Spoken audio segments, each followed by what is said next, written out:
CGL आज दो जिला दुमका और हजारीबाग में बंद का आह्वान किया गया कैंसिल करने को लेकर के। सीजीएल के मुद्दे पर जयराम जी का क्या स्टैंड है? जी, सीजीएल के मुद्दे पर हम लोग छात्रों के साथ हैं, छात्रों की भावनाओं के साथ है और हम लोग सरकार से आग्रह होगी कि ये छात्र इस राज्य के छात्र हैं, अतः इस सदन से बाहर आकर जहां वो धरना आंदोलन महाआंदोलन कर रहे हैं वहां उनसे बैठकर बातचीत की जाए। जयराम जी बड़े आंदोलन की राह पर बोलोगे क्या? आप जाएंगे उनसे, जुड़ेंगे जाकर उनका आंदोलन? देखिए, अभी तो हम लोग का 2 दिन का सत्र है, अगर वो 2 सत्र के बाद अगर उनका कार्यक्रम चलता रहता है तो जरूर हमारी उपस्थिति होगी। जयराम जी, कल तक सदन में सड़क पर आप बड़े मुद्दे उठाते थे, सदन में कौन सा वो पहला मुद्दा उठाने वाले हैं? स्वाभाविक सी बात है, आज 24 वर्षों का झारखंड राज्य, लेकिन इस राज्य के पास एक सटीक स्थानीय नीति नहीं हो पाने के कारण यहाँ के युवा किसान मतलब यहाँ का हर एक तबका ठगा हुआ महसूस कर रहा है, तो वो मुद्दे प्रमुखता के साथ उठेंगे। युवा आपके ऊपर खाली पर कब तक?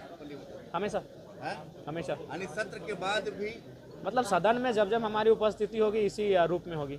सदन में खाली पर रहेंगे? हाँ। इसके पीछे मकसद या सोच क्या? मकसद और सोच यही है कि लोगों की आस्था का केंद्र यह है, लोग बड़ी उम्मीद के साथ इस सदन की ओर देखते हैं, तो जहाँ लोगों की उम्मीद और आस्था है वहाँ के लिए प्रोटोकॉल होता है। प्रोटोकॉल हमेशा 50% ईमानदारी की बात क्यों करते हैं? 100% की बात नहीं, अभी संभव नहीं है। देखिए, हम डायरेक्टली चूंकि हम चीज़ों को समझते हैं, हम प्रैक्टिकली बात करते हैं, हम सवालों से भागते नहीं हैं, तो जो संभव है हम उसी पे बात करेंगे। अगर ये 50% भी अभी स्टार्ट करें तो फिर 55 में जाएंगे, 60 में जाएंगे, 65 में जाएंगे, 75 में जाएंगे।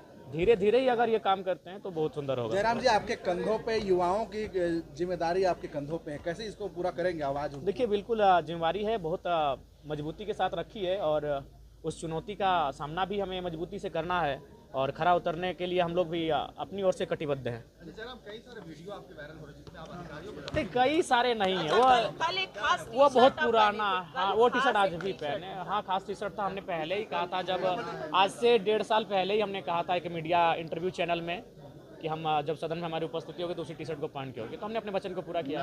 पर इतना गुस्सा देखिए वो गुस्सा का, देखिए हम तो बार बार कहते हैं कि हम भी एक मनुष्य हैं और हम नहीं चाहते कि इस तरह के शब्दों का प्रयोग करें, और हम तो कभी भी नहीं चाहेंगे कि इस तरह का शब्दों का कोई एक विधायक माननीय उपयोग करे। लेकिन वहाँ मसला ये है कि वहाँ 10,000 रुपये से घूस लिया गया और घूस के बाद भी काम नहीं हुआ है, तो हम उनको 3 बार टेलीफोन किए, हमारे फ़ोन से नहीं उठाएं, तो हम किसी और के नंबर से उठाएं तो लगाए, तुरंत उठा लिया, तो किसी को ही भड़केगा भाई क्या? आप एक विधायक के फोन नहीं उठाते, तुरंत फिर 5 सेकंड में आपका कॉल उठ जाता है, तो ही बोले कि तुम यार थोड़ा सा हो गया टर्न हमारा। आगे भी ऐसी कार्रवाई?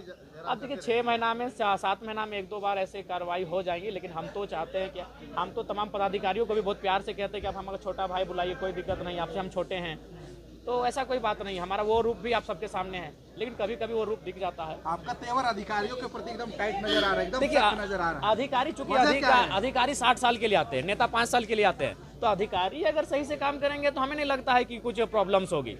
तो इसीलिए मेरा मानना है कि अधिकारी बहुत बड़े जिम्मेवार हैं, अगर इस राज्य की और देश की दुर्दशा खराब है तो इसीलिए उनको टाइट होने की आवश्यकता है।